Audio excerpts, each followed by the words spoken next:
Welcome back. Now we answer questions we receive from you, our viewers. If you have a question, visit our website, QuranSpeaks.com. Dr. Shabir, this is a question about the Sunni school of thought.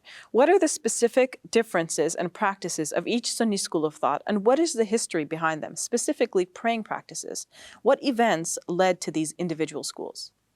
So there are four major schools of Islamic jurisprudence, is what we call them, within the Sunni realm.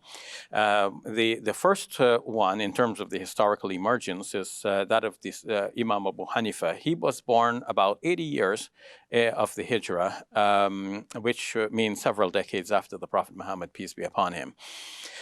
He lived in Iraq, and he developed his school with many students there. And when we speak of a school, I don't mean like a school building. I mean that there is a body of scholarship that emerges with teacher and student, many students having their students and so on. So there is a way of thinking and way of summarizing all of the information and distilling the final rulings on issues that emerge. And that's called a school. That's running throughout history. And following that, there was the school of Imam Malik, who was based in Medina, in the place where the Prophet Muhammad, peace be upon him, spent the last years of his life. Imam Malik was born in the year 93, so 13 years younger than Imam Abu Hanifa. Now, if I stick with these two for the moment, we will get to understand how differences emerge. So in Iraq, some people say, well, because that was far from the scene of where the companions of the Prophet, peace be upon him, mostly lived, there was not that much information about the details of the Prophet's practice. So there was more room for interpretation.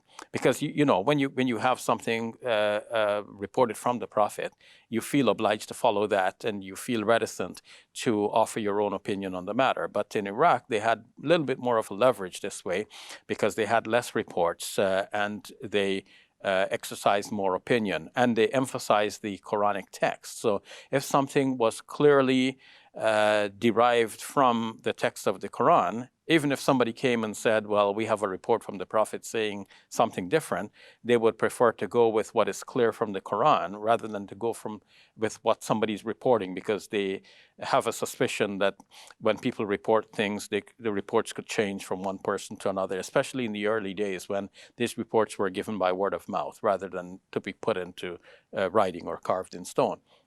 Now, for Imam Malik, on the other hand, he was right there in Medina where many of the companions of the Prophet, peace be upon him, lived, where the Prophet himself lived the last years of his life, and where the practices of Islam were demonstrated for all and sundry. So for Imam Malik, what was being done in Medina, the practices there, the way of praying, the details and so on, all of this must be the real way of the Prophet, peace be upon him. And so he preferred that. So differences naturally arose because of the two different methods that were followed, one in Iraq, another in Medina. Now, did they ever interact at a very early time? Yes, they did. Of course, there was a lot of interaction between Muslims, especially like those who are in Iraq, would come to Mecca and Medina, to Mecca to perform the Hajj, to Medina to visit the mosque of the Prophet, peace be upon him. And so they were aware of what is going on, but they have different lenses through which they are looking at the same information. So from the lens of Imam Malik, it looks like whatever is done in Medina, this is it. But from the lens of the Iraqis, like they're not so much committed to the situation in Medina, they're a little bit freer to think more globally in terms of the objectives behind things, the spirit behind things, and so on. And so they take a slightly more rational approach rather than a traditional approach of saying, this is the tradition, just follow it. So the two different approaches, you have two different ways emerging. Now, from the way of Imam Malik, following the tradition, basically, we have another later scholar, Imam al-Shafi, who took this method, but he wanted to emphasize more, not just simply the generally known practice of Medina, but he wanted to make sure that somebody can attest to a specific practice being done by the Prophet, peace be upon him, himself. It's not just for him sufficient that a large number of people from that generation that is close to the time of the Prophet are following a particular thing or doing something one way. He wants to know, is there a specific report that can be attested and that could be traced all the way back to the Prophet, peace be upon him? For example, did the Prophet say specifically do this? Or is there a report saying that he did specifically this? So Imam Shafi could have this luxury of looking at the information this way because at his time, people have started to develop this into a science. So a person born in that milieu, such as Imam Shafi, would have the feeling that we're dealing here with an exact science. If we say that the hadith is graded authentic, then we have full confidence that it really is so. Whereas a person born in an earlier time, when the science was not so exact, would not have that confidence. So Imam Shafi has that confidence, and so he emerges with a system of thought that is more clearly dependent on the specific reports rather than the general practice. Coming later than Imam Shafi is Ahmad bin Hanbal. And he becomes the eponym of what we might describe now as the fourth school. And in his time, the hadiths have even more blossomed to fruition. And so he compiled a book of 30,000 hadiths. Whereas by comparison, Imam Malik compiled a book that has only about 500 hadiths from the Prophet, peace be upon him, himself, and then other reports from others. Ahmad bin Hanbal has 30,000. So you can see the vast difference. If you want to know what the Prophet, peace be upon him, said on subjects from A to Z, in Imam Malik's Muwatta, you wouldn't find so many hadiths dealing with the various subjects. But in Imam Ahmad's collection, you find hadiths galore. What difference does it make? It means that when you're armed with Imam Ahmad bin Hanbal's collection of 30,000 hadiths, there's less room for opinions and for you to think about things because you have specific instructions now almost on everything from A to Z. And so the faith and the practice emerged that way to become very literalistic.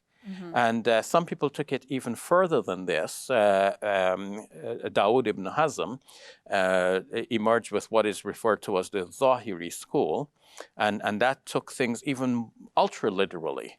A lot of that literalism is there in the Hanbali methodology as well, and it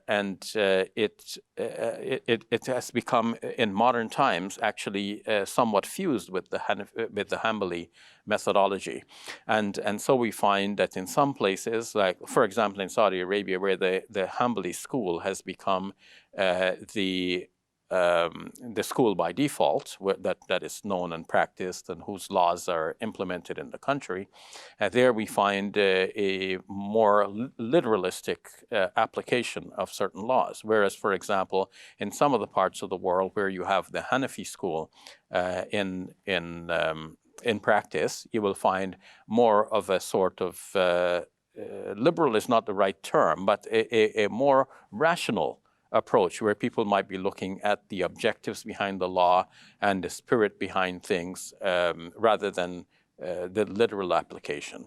So what does this mean? You've mentioned these four different schools. What does that mean for the diversity of the practice of Islam? It means that Muslims have to accept a diversity. And in fact, Muslims have generally learned to live with this diversity. Maybe the common people are surprised if they've only been accustomed to one thing, and then they go into another area and they find that people are practicing things slightly differently. It'll be kind of odd for them. But the scholars know of this diversity. They just have implemented one system in one area of the world because that's easier to teach people. It's easier to teach the common folks one system than to tell them theoretically, it could be any one of these four systems. So does it just affect, little things like the details of prayer, or does it affect wider theological issues as well? The theological issues, not so much, although there are some theological issues which are are scratched, you can say, by these different approaches and so on. But more so, it's the practices, and even with the practices, it's not the core of the practice. So among these four schools, for example, all of them agree that we are to have 5 prayers. All of them agree that the fard, or the obligatory components of the prayers, are these much: 2 rakats of Fajr in the morning, 4 for the afternoon prayer, 4 for the late afternoon, 3 for the prayer right after sunset, and 4 late at night. But then around this we have other prayers, like what are we to say about the witr prayer? How many rakats is that? Is it 3, or is it just any other odd number, 1 to 7, for example? And does it have to be prayed this way or that way? And then what about the other prayers, which might be called sunnah?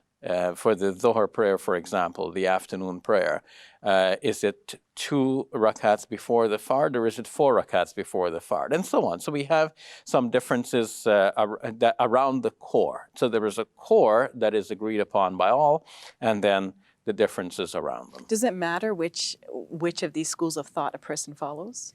Well, generally, there is an agreement among the scholars of these 4 schools that you can follow any one of these 4, and you are rightly guided. So even though it may so happen that in one school may rule something to be permissible, let's say to eat.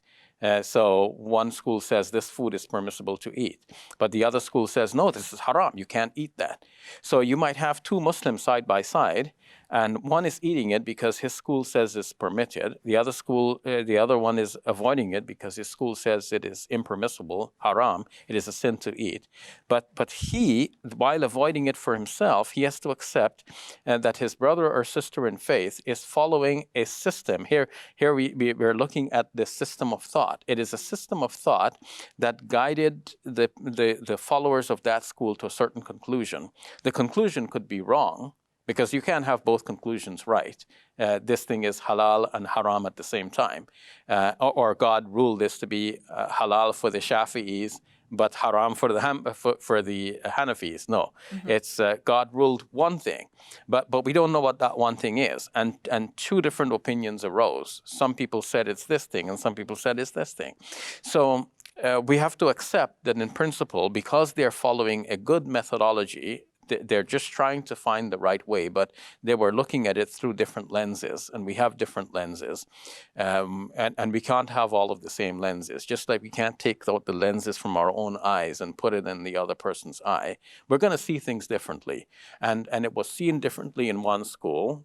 Faithfully, they have arrived at this conclusion, so we leave them to their conclusion, and we know that God is not going to penalize them for reaching that conclusion, because they reach that conclusion through good scholarship. It just so happens that there are some things which are so obscure in the tradition that the best of our scholars are going to arrive at 2 different opinions about it.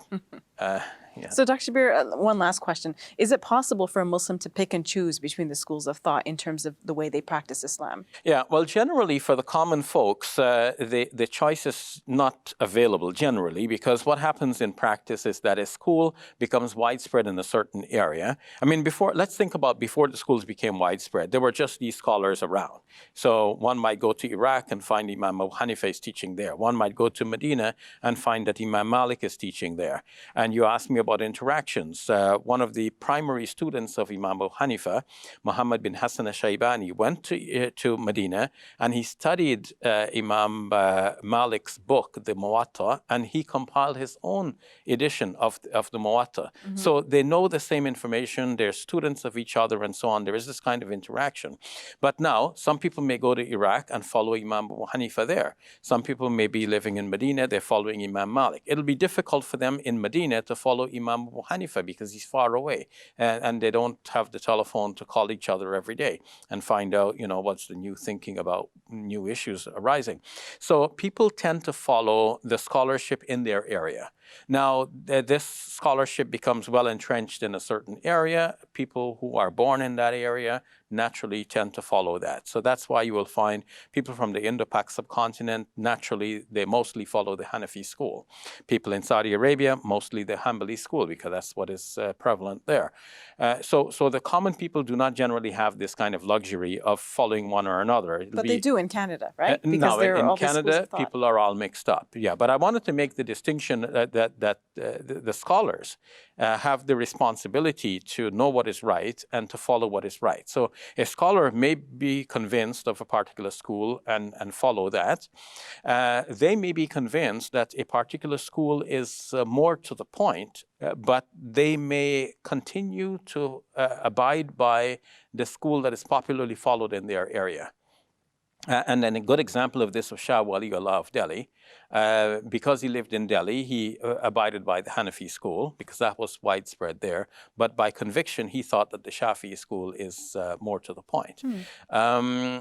But of course, he doesn't want to confuse the common folks, and because the common folk are not going to be able to absorb two schools at once. It's enough to learn one with all of its details and to do it right.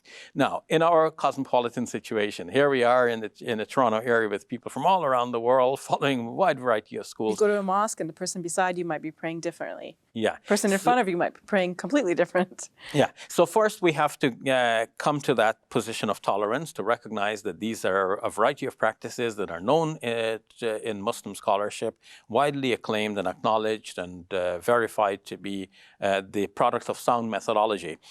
So they're all acceptable, but acceptable for the person who has been taught that way. We're not going to do something without being taught. We don't invent by ourselves, or we don't say, that looks like something nice, let me just try that for a change. No, you should be following sound scholarship. You should be, because ultimately you want to follow what God and his messenger said. You want to follow what God said in the Quran, what the messenger depicted in his life. And because common folks do not have the acumen not that we don't have the intelligence, we do, but we have devoted our intelligence to other areas of study. Somebody's become an accountant, somebody's become an engineer, somebody's become a medical doctor, and they're experts in all of these fields. But there are experts also in the field of interpreting the Quran and getting a sense of the life example of the Prophet Muhammad, peace be upon him, and distilling all of that information into the finer points of Islamic law and practice. So we have to consult those people to know what is the Islamic law and practice. So long as you're learning from a qualified teacher, then you're fine, because you're doing what that qualified teacher is distilling from God's book and from the life example of the Prophet, peace be upon him. So we don't have the luxury of mixing and matching in this way. So the first level is the tolerance, to accept that there is this variety. But the second level is to go deeper and to think about these differences, how they arose, and to realize that we can't insist on these points, because not only do we have to be tolerant for the other person who is doing something different, but we also have to be flexible with our own tradition, knowing that if these points are so obscure that scholars cannot really be sure what is the point, some arrive at A and some arrive at not A at the same time, and knowing that they cannot both be true, that means we have a sort of gentlemanly agreement that says, let's agree that you're going to do A and I'm going to do not A, and we're both fine. So this is a kind of gentlemanly agreement that says, let's not argue the point, let's just do our own thing. But it means that we cannot be sure either about A or about its opposite.